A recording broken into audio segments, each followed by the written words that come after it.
बात करना या केंद्रीय कार्यालय जो केंद्रीय कार्यालय में अगर एक रिवाज निकालना चाहते है सर एक रिवाज निकालना चाहते कि जो भाषण जो गड़बड़ भाषण देवा मैं थोड़ा सा इन बात पर जोर दे लो और माफी चाहता हूँ मैं और आप गैरोल जी का माध्यम से आपसे मैं ये संदेश देना चाह रहा हूँ प्लीज प्लीज हाथ जोड़ी का निवेदन से कि गढ़वाली में बोला केवल जी अपनी मातृभाषा का प्रयोग करें, कहने का मतलब ये है आपका ना। हाँ, थोड़ा उदासीन नहीं हुई है। ये सब तमाम बातें देखने के बाद जो है हम सोचने पे मजबूर हो गए हैं कि ये जो हमारा धरना प्रदर्शन है ये सब करने से सरकार नहीं चेतने वाली है, तो हम ही जो है एक दूसरी रणनीति के तहत अब काम करने की सोच रहे हैं। जब इस समस्या के बारे में जन आंदोलन खड़ा हुआ है, जब जनता सड़कों पे आ गई है, तब उनको आज ये लग रहा है कि नहीं ये चीन के लोग हैं, ये चीन की मानसिकता से काम कर रहे हैं। ये बहुत ही दुर्भाग्यपूर्ण है। एक जन आंदोलन को एक ऐसे नजरे से देखना कि जो दूसरे जो इस प्रदेश से बाहर के लोग हैं वो सोचे कि हाँ यार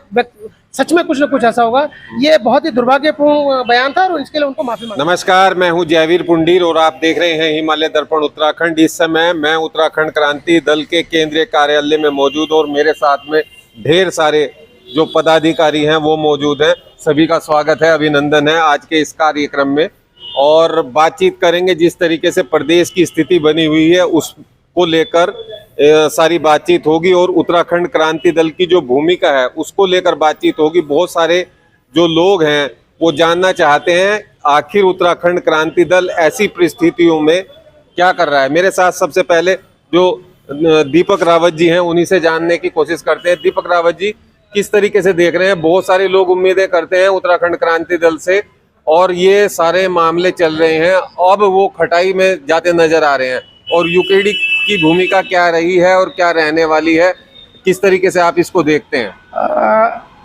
सर्वप्रथम तो मैं आपके सारे दर्शकों का स्वागत करता हूं। और देखिए, ये उत्तराखंड जब से बना है और उत्तराखंड क्रांति दल जब से बना है, ये हमारी उत्तराखंड क्रांति दल ने अपनी नैतिक जिम्मेदारी समझी है कि यहाँ की जो जन समस्याएं हैं उनके लिए लगातार प्रखर होकर शासन प्रशासन को अवगत कराना, लड़ना। और लगातार उत्तराखंड क्रांति दल जब से हम बने हैं और जब से ये प्रदेश बना है, हम लगातार कोशिश करते हैं कि हर उस विषय में उत्तराखंड क्रांति दल सरकार को जगाए, उनको यहाँ की समस्याओं के बारे में अवगत कराए और इसके लिए हर स्तर पे जो भी संभव होता है उत्तराखंड क्रांति दल प्रयास करता रहता है। अभी मामला जो है जोशीमठ का देखने को मिल रहा है, किस तरीके से आप इसको मानते हैं? अब ये भी कहा जा रहा है कि भारतीय जनता पार्टी के प्रदेश अध्यक्ष का बयान भी आपने सुना होगा, उसको किस तरीके से देख रहे हैं? देखिए, आपके माध्यम से सर्वप्रथम तो मैं आपके दर्शकों को बताना चाहूंगा कि जोशीमठ की जो आपदा है, जो त्रासदी है, ये प्राकृतिक नहीं है। सर्वप्रथम तो हमें समझना पड़ेगा ये प्राकृतिक है, मानवीय है। ये विकास के नाम पे विनाश की नीति का नतीजा है कि आज एक जो जोशीमठ है उसके अस्तित्व पे संकट आ खड़ा हुआ है। जो विकास के नाम पे यहाँ पर जो नीतियां बनाई गई, जिस तरीके से एनटीपीसी को वहां लाया गया, जिस प्रकार से वहां पर परियोजना के नाम पे सुरंगें खोदी गई, जिस प्रकार से, जबकि वहां पर स्पष्ट रूप से मिश्रा कमेटी ने स्पष्ट कहा था कि यहाँ पर किसी भी प्रकार का कोई भी इस तरीके का निर्माण नहीं होना चाहिए। उसके बावजूद अगर सरकार ने ये करा है, जितनी भी सरकारें पिछले 22 वर्षों में जितनी सरकारें रही हैं उनकी ही ये विकास के नाम पे विनाश की नीति का परिणाम है कि आज जोशीमठ जो है वो अस्तित्व के लिए जूझ रहा है, लड़ रहा है, अस्तित्व के लिए लड़ रहा है। लेकिन महेंद्र भट्ट जी कह रहे हैं कि वहां पर जो आंदोलन है, आपने बयान भी सुना होगा। देखिए, महेंद्र भट्ट जी का जो बयान है बहुत ही दुर्भाग्यपूर्ण है। वो यहाँ की जनता को चीन की जनता कह रहे हैं। वो यहाँ की जनता, यहाँ के जो लीडर हैं जिनका वो नाम ले रहे हैं उनको उनको चीन का कह रहे हैं। महेंद्र भट्ट जी से ये पूछना चाहिए कि चीन के बारे में जितनी बातें उनकी सरकार करती हैं, जितने ज़्यादा परियोजनाएं, हर परियोजना में चीन की सरकार उसे लाती है। आप बड़े बड़े जो मूर्तियां हैं वो चीन से बनवाई जा रही हैं, तब वो चीन का जो उनका प्रेम है या चीन के प्रति जो उनका वो प्रेम दिखता है। लेकिन आज जब इस समस्या के बारे में जन आंदोलन खड़ा हुआ है, जब जनता सड़कों पे आ गई है, तब उनको आज ये लग रहा है कि नहीं ये चीन के लोग हैं, ये चीन की मानसिकता से काम कर रहे हैं। ये बहुत ही दुर्भाग्यपूर्ण है। एक जन आंदोलन को एक ऐसे नजरे से देखना कि जो दूसरे जो इस प्रदेश से बाहर के लोग हैं वो सोचे कि हाँ यार सच में कुछ न कुछ ऐसा होगा। ये बहुत ही दुर्भाग्यपूर्ण बयान था और इसके लिए उनको माफी मांगनी चाहिए। इसके लिए माफी मांगनी चाहिए। ये साफ तौर पर कहा जा रहा है कि ये दुर्भाग्यपूर्ण बयान है और माफी मांगनी चाहिए। इसका जो असर है वो कहीं ना कहीं गलत जाएगा और ये संदेश गलत जा रहा है कि देश भर में क्या विदेशों में भी ये संदेश गलत जाएगा। किरण रावत जी हमारे साथ हैं, किस तरीके से देख रही हैं? किरण रावत जी, बहुत बहुत स्वागत, अभिनंदन। दूसरी बात ये है कि काफी लंबे समय से हम देख रहे हैं कि एक्टिविटी कुछ नहीं नजर आ रही है। सबसे पहले तो मैं आपको धन्यवाद देना चाहूंगी पुंडीर जी, आप लगातार जो है जनहित के मुद्दों पर आगे आते रहे हैं। अभी आपने जो सवाल पूछा है कि यूकेडी जो है अभी उदासीन बैठी हुई है, इसके लिए मैं थोड़ा सा इसके लिए पास्ट अभी कुछ दिनों पहले 1-2 महीने पहले हम जाएंगे कि हम घंटा घर पर जो है यूके SSSC और विधानसभा में तमाम जो भी बैकडोर भर्तियां हुई थी उसके लिए हम लगभग 2 महीने तक वहां पर हमने आमरण अनशन, क्रमिक अनशन हमने वहां पर किया था। और उसके बाद जो है हमारे माननीय मुख्यमंत्री द्वारा आश्वासन ये दिया गया था कि इस पर कार्रवाई की जाएगी और अब जो परीक्षाएं होंगी उनमें जो पारदर्शिता बरती जाएगी। ऐसे ही अंकिता वाले मामले में जो है लगभग 2.5 महीने कोयल घाटी में आंदोलन चला। हमारी पूर्व प्रदेश महिला अध्यक्ष वहाँ पे कंटिन्यू बैठी, उसमें भी उन्होंने क्या कहा कि इसमें जो है कार्रवाई की जाएगी। और अभी कल का ही है कि नार्को टेस्ट जो है अभी उन्होंने रोक दिया है उसका। तो फिर अब यूकेडी उदासीन नहीं हुई है। ये सब तमाम बातें देखने के बाद जो है हम सोचने पे मजबूर हो गए हैं कि ये जो हमारा धरना प्रदर्शन है ये सब करने से सरकार नहीं चेतने वाली है। तो हम ही जो है एक दूसरी रणनीति के तहत अब काम करने की सोच रहे हैं और जो अभी हम खोलेंगे भी नहीं कि जिससे कि हम सरकार जो है सरकार पे दबाव बने या सरकार हमारी बात माने, क्योंकि हम वो दल हैं जिसको जनता ने बार बार हमको उपेक्षित उन्होंने रखा है। लेकिन जब जब भी जनता के हितों की बात आई है तो उत्तराखंड क्रांति दल मजबूती से खड़ा रहा है। लेकिन हाँ, अब जो हमारा जो कार्यशैली है उसमें हम थोड़ा परिवर्तन कर रहे हैं और उसको इसीलिए आपको ये लग रहा है कि अभी यूकेडी चुप बैठी है। लेकिन ये कहते हैं ना कि ये खामोशी जो है ये तूफान से पहले की है। ये खामोशी तूफान से पहले की है, साफ तौर पर कहा जा रहा है। और अभी चिंतन मंथन की स्थिति में यूकेडी है, इसका मतलब तो ये हुआ। हमारे साथ भटजी हैं, भटजी से भी जानना चाहेंगे। भटजी, किस तरीके से देख रहे हैं? आंदोलन करने वाली पार्टी तक ही सीमित रहा जा रहा है, कहा जा रहा है कि आंदोलन वाले लोग ही हैं और यूकेडी का इसके अलावा कोई काम है नहीं, ऐसा नजर आता राजनीति में। आपका क्या मानना है? जैसे अभी किरण रावत जी ने भी कहा कि आंदोलन करने से भी कुछ नहीं हो रहा है और उसके परिणाम कोई अच्छे परिणाम नहीं आ रहे हैं। मुनीर जी, मैं संजीव कुमार भट्ट जी, महानगर महामंत्री उत्तराखंड क्रांति दल, आपका आभारी हूँ कि आप अपने चैनल में उत्तराखंड के ज्वलंत मुद्दों को स्थान देते हैं और बड़ी निष्पक्षता के साथ उसको आप अपने चैनल में दिखाते हैं। मैं यहाँ 2-3 बातें ही कहना चाहूँगा। विपक्ष या सत्तारूढ़ पार्टी क्या कहती है उसके बारे में नहीं कहूँगा। हम अपने जो हमारे मत हैं, अभी हम 10 तारीख के लगभग जोशीमठ में गए थे। जोशीमठ के ऊपर बिल्कुल सेंटर में औली के नीचे एक सुनील गांव है। जब हमने उस गांव की स्थिति देखी तो हमें हमारे बदन पे शेरन उत्पन्न हो गई। इतनी ज़बरदस्त दरारें, फटे हुए मकान, ज़मीनों में दरारें, खेत नीचे को जाने के लिए तैयार। जब हमने वहाँ की स्थिति देखी और वहाँ के लोगों को पूछा तो हमें ये ज्ञात हुआ कि ठीक उसी सुनील गांव के नीचे टनल जा रही है।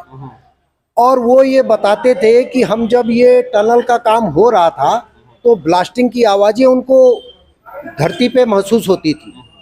तो हमने जब उस स्थान से नीचे सारे जोशीमठ को देखा, वहाँ कुछ बड़ी बड़ी चट्टानें, खेतों पे खेत उनको अपना स्थान छोड़ रही हैं और चट्टानें धीरे धीरे उनके बीच में बहुत गहराई से जगह बन रही है।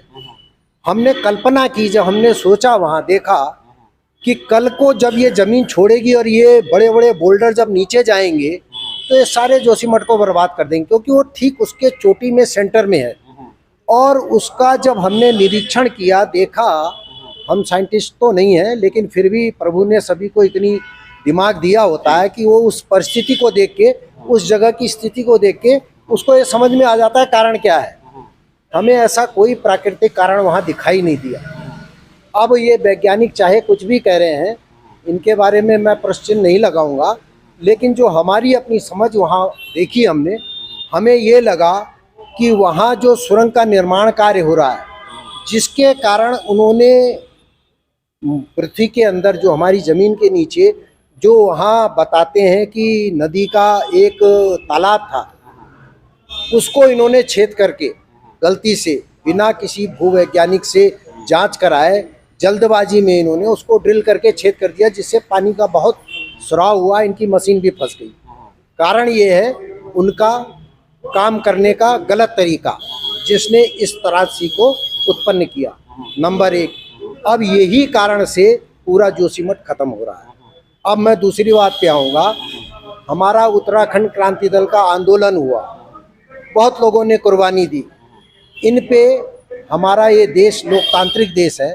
जब कोई आंदोलन करता है तो आंदोलन को अहिंसात्मक रूप से आंदोलन होता है, तो उसको सरकार को समझ के बैठ के बात करके उसको समझना चाहिए। लेकिन हमारे अंदर आंदोलन को इतने कठोर तरीके से उस समय के मुख्यमंत्री मुलायम सिंह यादव द्वारा जो दमन किया गया, जो हत्याएं कराई गई, जो बलात्कार करवाया गया, उसका पूरा जनमानस आज तक आक्रोशित है। और हमारी इस उत्तराखंड राज्य में राज्य करने वाली भाजपा, केंद्र में राज्य करने वाली भाजपा ने उनको ये पद्म भूषण दिया है, उसका हम घोर निंदा करते हैं। हमारे शरीर में इतनी अग्नि पैदा हो गई है कि हम उसको अपने शब्दों में व्यक्त नहीं कर सकते। इसका हम घोर विरोध करते हैं। हम अपनी जनता आप विरोध करते हैं कि मुलायम सिंह यादव को क्यों दिया गया है ये सम्मान? क्योंकि ये दोषी है उत्तराखंड के लिए, उत्तराखंड का दोषी है। लोकतंत्र में हिटलर शाही, इस तरह का नादिर शाही नहीं। लेकिन ये चीज भी है कि बहुत सारे लोग हैं जो उत्तराखंड के, वो मानते हैं कि ये दोषी नहीं है। दो राय हैं यहाँ पर भी। नहीं, देखिए ऐसा है, जो सत्ता से जुड़े हुए लोग हैं उनकी कोई मजबूरी हो सकती है। वो सत्ता से जुड़े हुए हैं, उनकी एक मानसिकता बनी हुई सत्ता के प्रति। लेकिन हम लोग ऐसे लोग हैं, क्योंकि हम लोग ने उत्तराखंड आंदोलन में भाग लिया है, हम इस चीज़ को नकारते हैं और हम सच्चाई की तरफ चलने का प्रयास करते हैं। हम कोई सत्ता के लोभी नहीं हैं। हमें ये है, हमारी उत्तराखंड क्रांति दल, हमारा ये सोच है हमारी पार्टी की कि जनमानस के साथ यदि अत्याचार हुआ है तो उसका घोर विरोध होना चाहिए। मैं आपके चैनल के माध्यम से इस यहाँ की जनता को ये आह्वान करना चाहता हूँ कि आप अपने साथ हुए अत्याचार को कभी न भूलें और अत्याचारियों को साथ देने वाली इन राष्ट्रीय सरकारों को आप सबक जरूर सिखाएं। मेरा ये मत कहने का। लेकिन आपका जो विरोध होता है, घोर विरोध जिसको आप कह रहे हैं, लेकिन ये घोरता उसकी दिखाई नहीं दे रही है। नहीं, बिल्कुल दिखाई दे रही है। हमारी तैयारी हो रही है। अभी हमारे ये गिरीश बद्री चौक में हमारा आंदोलन शुरू हो गया है। परसों वहाँ था। अब हम लोग जगह जगह इसको अलग जगाएंगे। हम जनता को जागरूक करेंगे, बताएंगे। जब जनता को जागरूक करते हुए 22 साल हो गए हैं, लेकिन अभी तक जनता जागरूक नहीं है। अभी हमारे साथ में एक और भाई साहब हैं। क्या शुभ नाम है? TN बहुगुणा जी। बहुगुणा जी, नमस्कार जी प्रणाम। बताइए। जय उत्तराखंड, जय गढ़वाल, जय कुमाऊं जी। आपको धन्यवाद। आप नमसे समय देने, मौका देने। मेरे बोनो मन में थोड़ा गढ़वाल में बोल दो, कहने की दुर्भाग्य से मैं गढ़वाली से मेरे बोनो मतलब ये है कि गढ़वाल कुमाऊं सनी एक सूत्र में बांध दिखते हैं। अगर हम लोग चल रहा जो निश्चित तौर पर हमारो उत्तराखंड क्रांति दल एक न एक दिन सत्ता में आ लो और आए विचन दो। तो सत्ता में आना ही क्या प्राथमिकता रहेगी? सत्ता में आने का बिना कुछ होने भी नहीं जी। जब तक हम सत्ता में आने वाला है तब तक यहाँ का जो नहर है, देहरादून का जो किनारा है, सारे बिजनौर का लोग बसे गया। मोनी रोड का पार तिरप पिछाड़ी पूरी नगर निगम की जमीन तक एक भी कोई हिंदू नहीं, सारा मोमडन बसे गया। यहाँ कोई नहीं, हमारे मोमडन से कोई विरोध नहीं। मेरे बोल रहा हूँ कि गढ़वाल को हुई चलो या कुमाऊं को हुई चलो। अगर हमारे क्षेत्रीय दल जो, तो हम क्षेत्रीय की बात करें, हम राष्ट्रीय बात नहीं करने। राष्ट्र हमारे बच्चे, लेकिन पहले हमारे उत्तराखंड से, उसके बाद राष्ट्र से। अभी जना भाई साहब थे बताना, रावत जी थे बताना, आप भी बताना, जोशीमठ की बात सब करना, जो से बत में चाहे कुछ भी हुए, हम तैसे कोई मतलब। लेकिन सरकार में इतना पैसा छन दिया, केंद्र मदद करो तो तक विस्थापित करें तो सने तुरंत जमीन दिया और तो मकान बनाओ।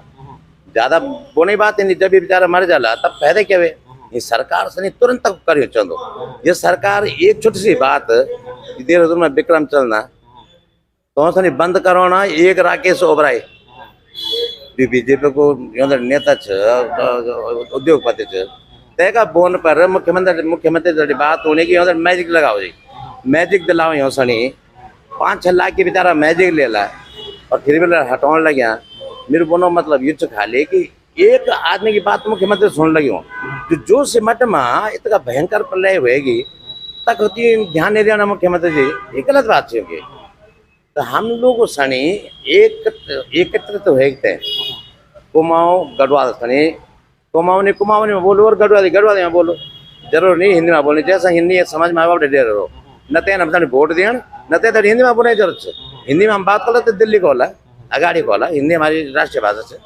मातृभाषा हमारी गढ़वाल दे कुमाऊं नहीं से तो हम सनी क्षेत्र की बात पहले रखनी पड़ेगी जो क्षेत्रवाद की बात कर लो तभी हम वोट भी मिल रहा है अरे 100% से हमारे गढ़वाल में गढ़वाल में बात करना ये केंद्रीय कार्यालय में अगर एक रिवाज निकालना चाहूँ है सर एक रिवाज निकालना चाहूँ कि जो भाषण जो गढ़वाल में भाषण दिया मैं थोड़ा सा इन बात पर जोर दे लो और माफी चाहता हूँ मैं और आप गैरोल जी का माध्यम से आपसे मैं ये संदेश देना चाह रहा हूँ प्लीज हाथ जोड़ी का निवेदन से कि गढ़वाली में बोला केवल जी अपनी मातृभाषा का प्रयोग करें कहने का मतलब ये है आपका ना। हाँ थोड़ा आप बोला गढ़वाली में केवल यहाँ हैं जी मैं नहीं कर पाऊंगा गढ़वाली थोड़ी बहुत समझता हूँ लेकिन नहीं बोल पाता हूँ तो माफी चाहता हूँ। दूसरे किरण रावत जी जिस तरीके से इन्होंने बात कही है हमारे दीपक रावत जी हैं आप तो बहुत अच्छे से जानते हैं महानगर अध्यक्ष भी आप रहे हैं तो आपको भी पता है एक अभी आंकड़ा आया है कि यहाँ पर बहुत ज्यादा संख्या बढ़ी है और चुनाव आयोग ने भी उसका संज्ञान लिया है पूरे मामले का कि आखिर उत्तराखंड में कुछ जिलों में मतदाताओं की संख्या बहुत ज्यादा बढ़ती जा रही है उस पर अब जांच भी बैठ गई है उसको लेकर क्या कहेंगे कि ये स्थिति बनी है केवल उत्तराखंड की तरफ इतना अट्रैक्शन है लोगों का कि वो उत्तराखंड में रहना चाहते हैं बसना चाहते हैं अवैध बस्तियां भी बसती जा रही हैं और बहुत सारी चीजें हो रही हैं इसको लेकर क्षेत्रीय दल क्या सोच रखता है किस तरीके से आप लोग देख रहे हैं। पुनीर जी आपके माध्यम से मैं दर्शकों को बताना चाहूँगा कि ये पूरे भारत में धर्मपुर विधानसभा जो सीट हमारी 70 विधानसभा में जो धर्मपुर विधानसभा जो देहरादून क्षेत्र में आती है इसमें सबसे ज्यादा पिछले 10 साल में जो मतदाता हैं ये बढ़े हैं और इनका कारण अप्रत्याशित पूरे विश्व पूरे भारत में ये ऐसी विधानसभा है जहां बढ़े हैं या तो सारा विकास कार्य जो है डबल इंजन का ये सिर्फ धर्मपुर सीट में हो रहा है या फिर इनकी जो राजनीति है वो उसका चरित्र जो अगर आपको देखना हो तो आप धर्मपुर में आके देखिए। निश्चित रूप से ये प्रदेश जो है जिन क्षेत्रों में पहाड़ी बहुल्य लोग थे अब वो अल्पसंख्यक की तरफ बढ़ रहे हैं जहां वो पहले बहुसंख्यक थे अब ये अल्पसंख्यक की तरफ बढ़ रहे हैं और इसका सबसे ताजा उदाहरण अगर आपको देखना हो आप इस तो धर्मपुर सीट को देख सकते हैं जहां पर 40-46% मतलब इतना ज्यादा मतदाता बढ़ जाना ये कहीं ना कहीं पर एक सुनियोजित तरीके से इस प्रदेश में डेमोग्राफी चेंज जो किया जा रहा है जो डेमोग्राफी है उसको चेंज किया जा रहा है ताकि उनका जो राजनीतिक हित है वो प्राप्त हो सके। ये निश्चित रूप से लेकिन इसको लेकर तो सरकार भी चिंतित है ऐसा नहीं कहा जा सकता कि सरकार चिंतित नहीं है कि जो चेंज आ रहे हैं तो वो भी ध्यान दे रहे हैं इसलिए जांच बैठी हुई है चुनाव आयोग ने इसका संज्ञान लिया। मैं मानने के लिए तैयार नहीं हूँ कि जो वहाँ के मौजूदा विधायक हैं या यहाँ के जो मुख्यमंत्री हैं यहाँ की जो LIO है इनको कोई जानकारी नहीं थी। इनको जानकारी तब लगी जब चुनाव आयोग ने अपना उस जो डाटा था वो शेयर करा तब इनके समझ में आया। मैं ये मानने के लिए राजी नहीं हूँ कहीं ना कहीं पर ये राष्ट्रीय दलों का या जो दो यहाँ जो शासन कर रहे हैं उनकी मिली भगत से बिना कारण के ये चीजें नहीं हो सकती। या तो वहाँ पर कोई फैक्ट्री लगी हो ऐसी जहाँ पर पूरा हिंदुस्तान चमक रहा हो भर के आए लोग पूरे भर के आ गए इतनी बड़ी फैक्ट्री लग गई है लाखों लोगों का रोजगार वहाँ बढ़ गया है या वहाँ पर कोई सोने की खदान मिल गई हो, जहाँ पर लाखों लोग अपना घर बार छोड़ के वहाँ सोने की खदान में काम करने आ गए हो। ये प्रश्न तो प्रदेश सरकार से पूछना चाहिए कि धर्मपुर सीट में पूरे विश्व में, विश्व की बात छोड़िए, मैं अब शायद ही अगर आप देखेंगे तो विधानसभा में पूरे भारत में तो ये एक नजीर बन गया है धर्मपुर विधानसभा, जहाँ पर सबसे ज्यादा अप्रत्याशित तरीके से जी बढ़ोतरी हुई है। और इसको लेकर ये चिंताजनक भी है और चिंता जताई भी जा रही है। ऐसा नहीं है कि चिंता नहीं जताई जा रही है। मेरे साथ किरण रावत जी हैं। किरण जी, चिंता जिस तरीके से आप कह रहे हैं अभी चिंतन मनन में है उत्तराखंड क्रांति दल, ये कब तक चिंतन मनन चलता रहेगा? जिस तरीके से समस्याएं देख रहे हैं हम प्रदेश में, लोग भी देख रहे हैं, उत्तराखंड क्रांति दल खामोशी बनाकर बैठा हुआ नजर आ रहा है। अब चुनाव भी हैं क्योंकि नए केंद्रीय अध्यक्ष भी चुने जाने हैं, जुलाई में शायद चुनाव भी होगा। जो भी है अभी लोग अंदरूनी जो बातचीत हो रही है आप लोगों की, वो लग रहा है कि आपका जो पूरा फोकस है, पार्टी का जो पूरा फोकस है, वो कहीं ना कहीं आपसी मनमुटाव और अध्यक्ष पद को लेकर तैयारियां हैं। राजनीति या जनता की जो बात है वो कहीं नजर नहीं आ रही है। देखिए पुंडीर जी, जैसा कि आप कह रहे हैं कि अभी जो है हमारे अध्यक्ष का चुनाव होना है। सभी राजनीतिक दलों में जो है अध्यक्ष के समय समय पर जो भी उन्होंने समय निर्धारित किया होता है उसके चुनाव होते हैं। आंतरिक जो है कलह थोड़ा बहुत अध्यक्ष के लिए जो है नामांकन वगैरह, ये सब जो है सामान्य राजनीतिक प्रक्रिया है दलों की अपनी आंतरिक। तो इस पर जो है बात करना तो मैं उचित नहीं समझती हूँ। समय आने पर जो है वो पता चल जाएगा जो भी होता है। अच्छा, आगे जो है खामोशी की आप बातें कर रहे थे कि अभी ये जो अभी दीपक रावत जी ने कहा, आपने प्रश्न भी पूछा था कि विधानसभाओं में जो है जो ये असामान्य जो वोटरों में वृद्धि आई है, क्योंकि मैं खुद धर्मपुर विधानसभा से प्रत्याशी रही हूँ और धर्मपुर विधानसभा से चुनाव आयोग के आंकड़ों के अनुसार जो है पिछले 10 सालों में 70% जो है वोटरों की वृद्धि हुई है। ये धर्मपुर में हुई है, बाहरी वोटर। और अगर प्लेन की हमारी बाकी सीटें देखी जाए तो 40% की वृद्धि पिछले 10 सालों में उनमें भी हुई। अच्छा, उत्तराखंड क्रांति दल अभी से नहीं, ये आंकड़े तो पहले से सबको पता भी थे, सरकार को भी पता है, हमें भी पता है। हमने शुरू से ही ये जो अवैध बस्तियां बसाई जा रही थी उसका विरोध हम शुरू से करते आए हैं, क्योंकि वहीं से जो है ये सारे वोटरों की संख्याओं में इजाफा होता है। और वोटरों की संख्या ही जो है ये अपने लिए हमारे ये राजनीतिक दल जो इस समय सत्तारूढ़ पार्टी है, इन्होंने समय समय पर ऐसी अवैध बस्तियां बसाकर और बाहर के लोगों को काम के नाम पर उनको बसाकर जो है यहाँ पर वोटरों में जो अप्रत्याशित वृद्धि हुई है। ये पहले से आंकड़ा है, लेकिन अब दोबारा से खबर इसलिए हाईलाइट हुई है क्योंकि चुनाव आयोग ने भी इसमें संज्ञान लिया है। इस मामले को लेकर हम अलग से भी एक चर्चा कर सकते हैं, लेकिन ये वाकई चिंताजनक स्थिति है उत्तराखंड में कि जो बाहरी लोग हैं वो ज्यादा इधर आकर्षित हो रहे हैं, आ रहे हैं, रह रहे हैं, बस रहे हैं, लेकिन हमारे जो लोग हैं वो कहीं ना कहीं अब विस्थापन और इस तरीके के मामलों में उलझते जा रहे हैं। इसका एक सटीक जवाब है जो हमारी ये सरकार है। अगर उत्तराखंड के मूल निवासियों की बात करें जो कि पलायन कर रहे हैं, उनके अधिकार जो है, उनके अधिकार उन्हें नहीं मिल रहे हैं, उनको रोजगार नहीं मिल रहा है, उनको शिक्षा नहीं मिल पा रही है, उनको स्वास्थ्य नहीं मिल पा रहा है पहाड़ों में। इस वजह से वो पलायन की, ये 3 ही प्रमुख वजह पहाड़ों से पलायन की है। और ये लोग तो पलायन कर रहे हैं क्योंकि इनको अपने मूलभूत अधिकार भी नहीं मिल पा रहे हैं।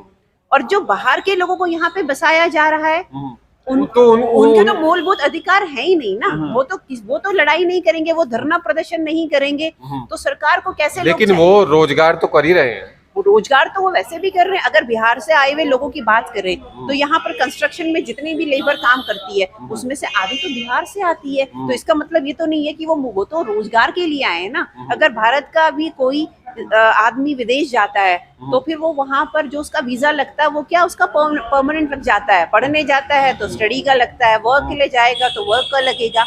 लेकिन उत्तराखंड एक ऐसी जगह हो गई है भारत में जहां पर जो है सबके वीजा जो है कैसे लग रहे हैं कि तुम यहाँ के मूल निवासी हो गए और तुम्हें वोट का अधिकार उन्होंने दे दिया है। और इसीलिए बाहर के लोग क्यों बसाए जा रहे हैं? क्योंकि वो सरकार को परेशान नहीं कर रहे हैं कि मुझे शिक्षा चाहिए, मुझे स्वास्थ्य चाहिए। उनको उन्होंने एक जगह पर बसा दिया है कि तुम्हें यहाँ पर छोटे छोटे अपने घर बना लो, अवैध कब्जे कर लो और बस तुम यहाँ पर वर्क करो। और वर्क भी क्या कर रहे हैं? अगर ये देखा जाए इन लोगों को वर्क भी यही हमारे जो भूमाफिया हैं, ये जो हमारी सत्तारूढ़ पार्टी में बैठे भूमाफिया हैं, इनके ही ये बिल्डर भी हैं, इन्हीं के काम चल रहे हैं और वहीं पर ये लोग जो है रोजगार प्राप्त कर रहे हैं।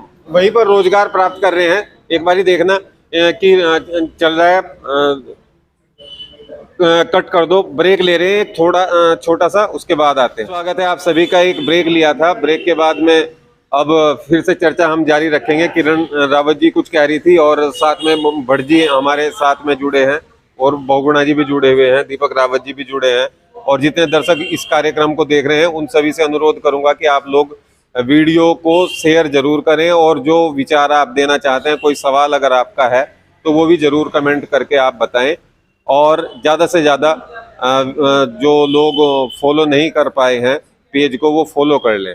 किरण रावत जी किस तरीके से अब इसको देख रहे हैं? इन सारे मामलों की चिंताएं केंद्रीय कार्यालय में बैठ के हो रही हैं, और अभी ये भी कहा जा रहा है कि जो बात हुई थी कि भाई धरना प्रदर्शन, ये भी आपने ही कहा कि धरना प्रदर्शन से भी कुछ नहीं हो रहा है और कोई नई रणनीति हमें सोचनी पड़ेगी। अब ऐसे में क्या लग रहा है आपको?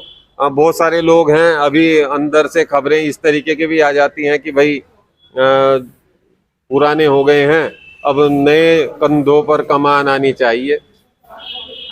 देखिए, जैसे भी चाहे कोई पेड़ हो, नए पेड़ भी वहाँ जन्म लेते हैं, बड़े होते हैं, और ऐसे ही जो है दल में भी अगर हमारा शीर्ष नेतृत्व, अगर वो एक उम्र का पड़ाव उन्होंने बहुत अच्छा उनका रहा भी, राजनीतिक को पूरा किया है, तो ये तो जाहिर सी बात है कि वो लोग आपस में चर्चा करके, अगर उनको लगता है कि नए लोगों में जो ये दायित्व संभाल सके, तो वो सबसे पहले वो यही काम करेंगे, क्योंकि वो जिस उम्र पर जा चुके हैं, हमें नहीं लगता कि वो उसमें कुछ आनाकानी हुई। अब वो खुद जो है एक ऐसा लीडर, स्वेच्छा से जो है वो एक ऐसा लीडर तलाश रहे हैं जो कि उत्तराखंड क्रांति दल को जो है नए आयाम पर लेके जाए, मजबूत कर सके। और इसीलिए थोड़ा सा समय इसमें लग भी रहा है। जी, मजबूत करने वाला लीडर चाहिए, सबसे बड़ी बात है। उत्तराखंड क्रांति दल को मजबूत करने वाला लीडर चाहिए, उसी की तलाश जारी है।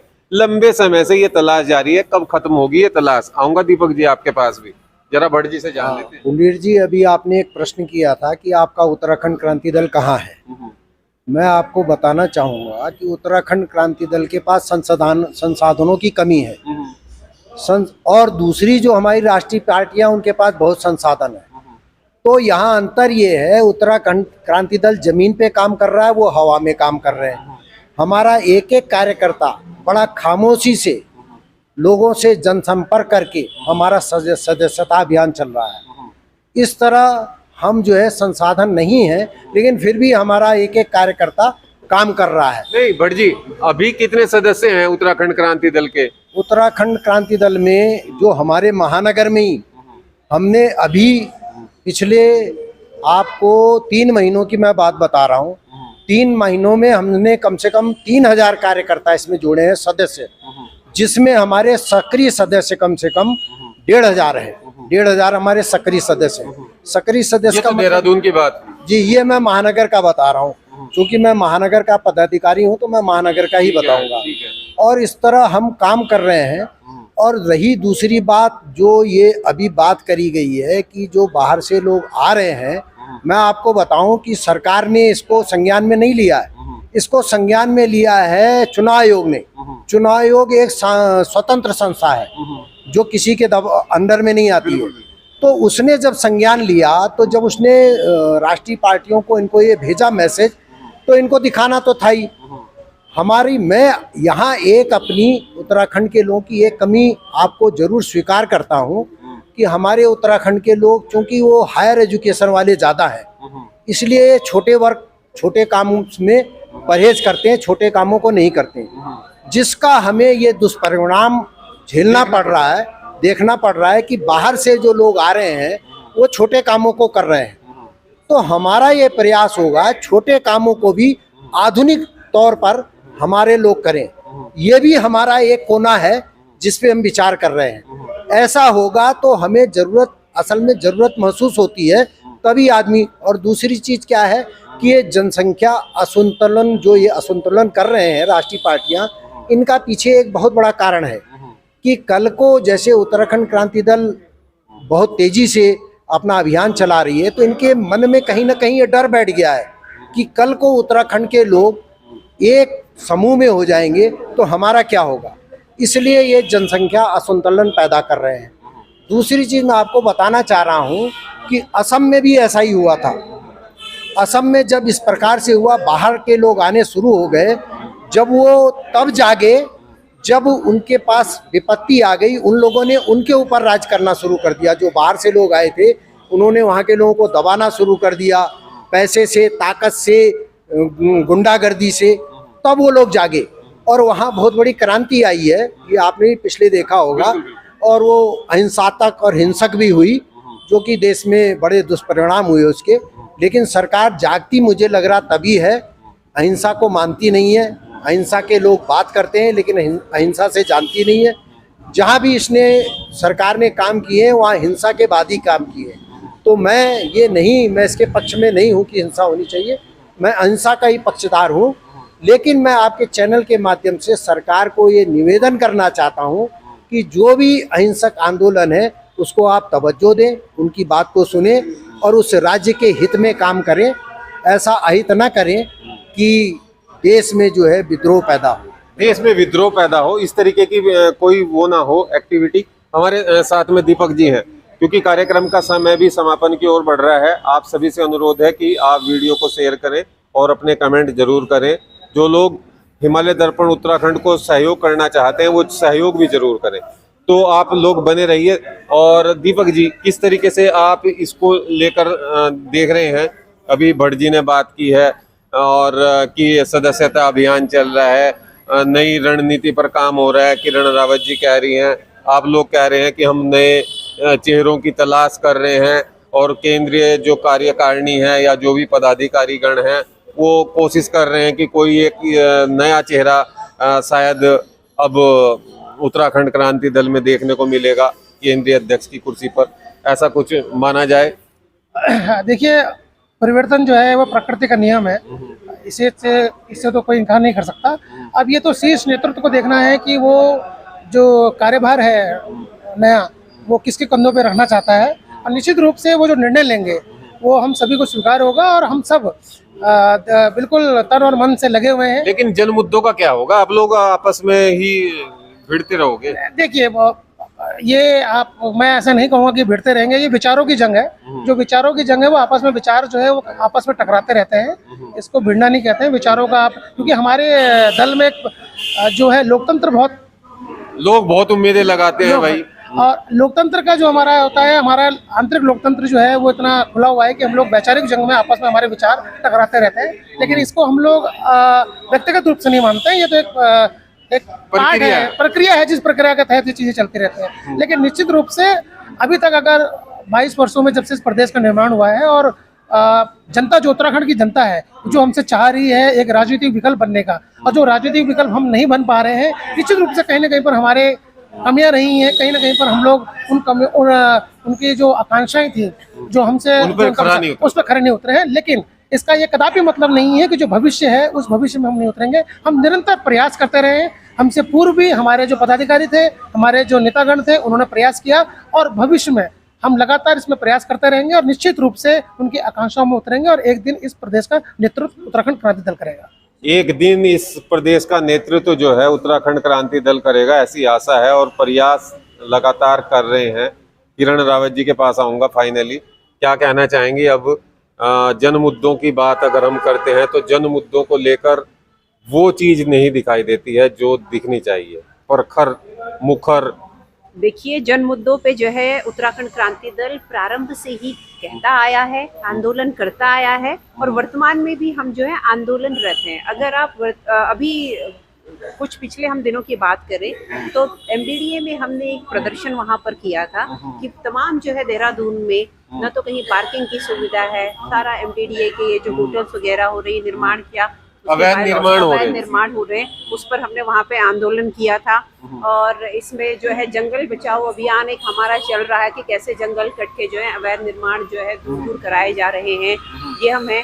और महिलाओं की अगर बात करें तो इस पे महिला आरक्षण पर तो मैंने एक बयान भी कुछ जारी किया था कि वहाँ पर क्या हमारा टेक्निकल प्रॉब्लम एक कॉन्स्टिट्यूशन का था जिसमें वो इस वजह से ही उसमें वो डिले हुआ और अब जो है उसमें हो गया। सुप्रीम कोर्ट ने वो सहमति दी है, उस पे हम चले। अंकिता हत्याकांड में आज दिन तक हम जो है अपनी बात पर डटे हुए हैं कि उसकी सीबीआई जांच होनी चाहिए और सरकार जो है अपने ही नुमाइंदों को बचाने की कोशिश कर रही है। अच्छा, यूके SSSC में हम वहाँ बैठे भी और बार बार हम यही कह रहे हैं कि सरकार को जो है सारी परीक्षाओं की जितनी भी 2001 से और आज दिन तक हुई है उनकी सीबीआई जांच करनी होगी, क्योंकि कोई भी परीक्षा जो है अब नहीं बची है जो संदेह के घेरे में ना हो। क्योंकि ये जो हाकम सिंह जैसा अकेला हाकम सिंह नहीं है, उसके जैसे कई लोग हैं जो ये तंत्र में जो है अलग अलग फैल चुके हैं। तो इसके लिए भी हमारी जो है लड़ाई प्रखर है। इसके ये कि हमारी आंतरिक रणनीति और अब हमें जन आंदोलन जो है जन मुद्दों पे किस प्रकार से करने हैं कि उसमें जो है जनता भी हमारे साथ सीधे सीधे आगे आए, इसके लिए हम थोड़ा सा अपनी रणनीति बिल्कुल बदल रहे हैं। जनता कनेक्ट करनी चाहिए और इस तरीके का कनेक्शन जनता का दिखता नहीं है कि उत्तराखंड क्रांति दल के किसी भी आंदोलन में जन समर्थन मिलता हुआ नजर आए। ये भी एक बड़ा विषय है, हम भी लंबे समय से देख रहे हैं और जब से हम यहाँ पर आए हैं और हमने कवरेज करनी शुरू की है तो जन समर्थन दिखता नहीं है। ये भी एक बड़ी विडंबना है। देखिए, एक चीज तो जनता को भी समझना पड़ेगा कि सिर्फ उत्तराखंड क्रांति दल के प्रति भावनाओं को रखकर या भावना व्यक्त कर करके इस पार्टी को इस प्रदेश में राज करना चाहिए था, यही पहली पार्टी थी जिसे ऐसा करना चाहिए था, इसी को ही नेतृत्व करना चाहिए था, ये कहकर वो अपनी जिम्मेदारी से बच नहीं सकते। उन्हें कहीं ना कहीं पर लोकतंत्र में और कहीं पर जहाँ पर राजनीतिक व्यवस्था है वहाँ पर चुनाव के माध्यम से जब तक आप लोग जो जनता है वो वोट नहीं देगी, जब तक वो अपना मत यूकेडी को नहीं देंगे या यूकेडी के प्रत्याशियों को नहीं देंगे, चाहे वो किसी भी स्तर में चुनाव लड़ रहा हो, तब तक राजनीतिक रूप से विकल्प पैदा करना, बातों से विकल्प पैदा नहीं होता। इस पुनीर जी, राजनीतिक रूप से आपको उसका समर्थन करना मैं कह रहा हूँ कि वोट चलिए नहीं दिया लेकिन जन समर्थन भी नहीं मिलता। देखिए, मैं वही कह रहा हूँ ना, ये कहना घर में बैठकर, या कहना अपने ऑफिस में बैठकर, ये कहना अपने आंगन में बैठकर कि उत्तराखंड क्रांति दल को इस प्रदेश में शासन करना चाहिए था। और जब मैं उनसे पूछूंगा कि पिछले 5 विधानसभा चुनाव में उन्होंने कितनी बार इस यूकेडी को वोट दिया, तो मैं निश्चित रूप से बोलता हूं कि 3 बार भी शायद ही वो आदमी मिलेगा जिसने वोट दिया हो। तो आप यकीन मानिए कि लोकतंत्र, देखिए राजनीति में जब तक आप जिस पार्टी को वोट नहीं देंगे, जब तक आप उसका वोट देंगे नहीं, जब तक उसको वोट पड़ेगा नहीं, तब तक वो राजनीतिक विकल्प बनेगा नहीं। तो मैं आपके माध्यम से ये कहना चाहता हूँ कि फिर भी इस इतनी विकट परिस्थिति के बावजूद भी, जितने हम चुनाव दर हमारा लगातार वोट प्रतिशत गिरता रहा है, उसके बावजूद भी हम लोग लगातार कोशिश कर रहे हैं कि हर उस जन मुद्दे को जो जन मुद्दे हैं उनको अपने स्तर से उठाएं, उसमें सरकार को जगाए। लेकिन जब तक जनता स्वयं हमारे पीछे नहीं खड़ी हो पाएगी, जनता एक भी ऐसा मुद्दा जिसमें जनता कहे कि ये इन्होंने व्यक्तिगत स्वार्थ के रूप में उठाया हो उत्तराखंड क्रांति दल ने, मैं निश्चित रूप से आपसे विश्वास दिलाता हूं शायद ही कोई पिछले 22 वर्षों में हमने कोई ऐसा मुद्दा उठाया हो जो स्वयं के स्वार्थ पर उठाया हो। ये हमने हमेशा जनमानस के ध्यान कर रखकर, जो यहाँ के मूल निवासी हैं उनको ध्यान में रखकर, जो है कि जनता है उसको ध्यान पर रखकर उठाए हैं और आगे भी उठाते रहेंगे। लेकिन कहीं ना कहीं पर हमें भी जिस समर्थन की आवश्यकता है वो जनता है। जनता ये बोलकर सिर्फ भावनाएं रखकर कि उत्तराखंड क्रांति दल को आना चाहिए, ये नहीं चलेगा, ये नहीं चल सकता। हमें भी अगर ऊर्जा चाहिए तो वो ऊर्जा है वोट है। जब तक वो वोट देने की आप आदत नहीं डालेंगे उत्तराखंड क्रांति दल को, तब तक ये परिस्थितियां हम भी बदलने में अक्षम हैं। हम सिर्फ कोशिश कर सकते हैं, हम लोग उसको बदलने में पूर्णतः सफल नहीं हो पाएंगे जब तक कि जनता जो है वोट देने की जनता नहीं जागने की। सही बात है। और ये बहुत दिनों बाद कंक्लूजन निकला है कि भाई जनता को भी अब जागने की जरूरत है। जिस तरीके से बात करते हैं आप, उम्मीदें करते हैं, अपेक्षाएं करते हैं। भट्ट जी कुछ कह रहे थे। पुनीर जी, जैसे आपने कहा अभी कि जनता का हमें जन समर्थन नहीं मिला, ये कहीं ना कहीं हमारी कोई कमी रही होगी कि हम जनता को जागरूक नहीं कर पाए। हो सकता है वो जैसा आंदोलन चाहते थे हम वैसा आंदोलन नहीं कर पाए।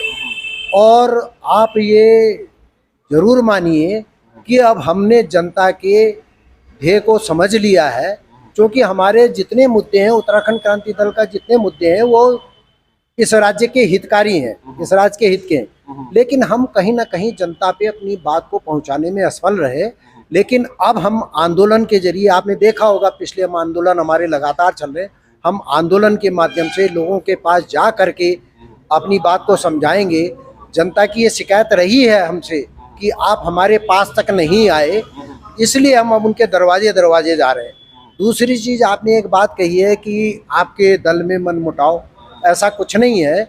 हम अपनी बात को जो जनता के हित की होती है, जो हमारे राज्य की होती है, हम अपने केंद्रीय नेतृत्व के पटल पर रखते हैं और वो बड़े सौहार्दपूर्ण वातावरण में हमारी बातों को सुनते हैं, उस पे मनन करते हैं। तो ऐसा लोकतंत्र में बहुत अच्छा ये मैसेज आता है। तो हमारी पार्टी में ऐसा कोई मनमुटाव नहीं है, हर आदमी को बोलने का हक है। हम केंद्रीय नेतृत्व के पास रखते हैं, वो बड़ी अच्छी तरह से हमारी बातों को सुनते हैं और उस पर कार्य भी करते हैं। तो इसलिए हमारी पार्टी एक कड़ी के तौर पर जुड़ी हुई है और ये जरूर है कि अब हम जनता की भावनाओं को समझते हुए आंदोलन भी कर रहे हैं और जनता के बीच में भी जाएंगे, इस तरीके का उन्होंने कहा है भट्ट जी ने। और महानगर से जुड़े हैं पदाधिकारी हैं, महानगर के महामंत्री हैं, किरण रावत जी हमारे साथ में हैं और दीपक रावत जी भी हमारे साथ में हैं, आप सब भी हमारे साथ में हैं जुड़े हुए। तो आप सबका मैं धन्यवाद करता हूं कि अगर आपको कार्यक्रम अच्छा लगे तो शेयर जरूर कर दें और बने रहिए, देखते रहिए हिमालय दर्पण उत्तराखंड। जय उत्तराखंड, जय देवभूमि।